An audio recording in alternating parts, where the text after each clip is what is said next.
Depuis le 1er novembre 2021, la loi contraint les automobilistes circulant en zone de montagne à disposer d'équipements adaptés aux conditions hivernales. Pour répondre à toutes les questions que soulève cette nouvelle réglementation, nous sommes allés voir un expert.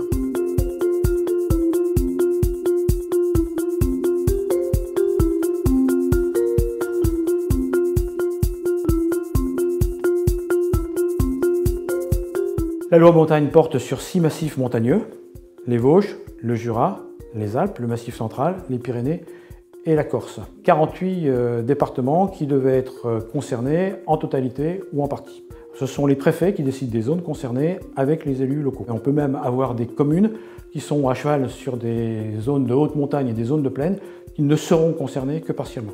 Vérifiez sur Internet si les communes dans lesquelles vous résidez et travaillez sont concernées et faites de même pour vos lieux de vacances. Attention, ne faites pas l'impasse sur les zones que vous êtes amenés à traverser.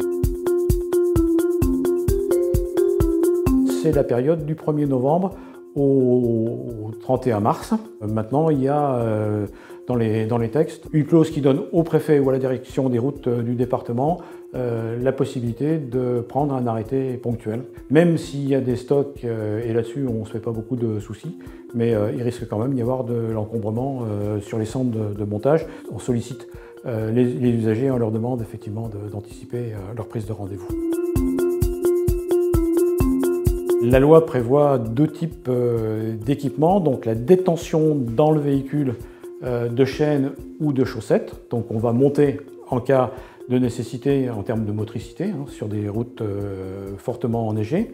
Et puis la deuxième solution, c'est celle d'avoir sur son véhicule des pneumatiques homologués hiver. Donc ça peut être soit des pneumatiques toute saison, soit des pneumatiques typiquement hiver, mais qui portent les logos spécifiques des homologations hiver.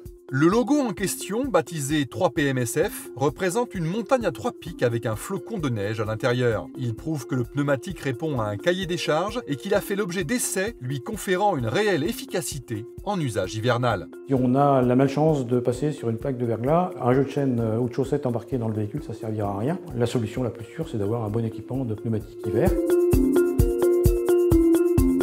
Alors moi je dirais qu'il y a 3 sanctions.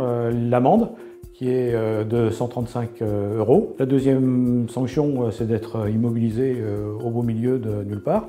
Et puis la troisième sanction, qui est encore plus grave, c'est l'accident avec un véhicule qui est non équipé et qui est rendu dangereux sur une chaussée glissante.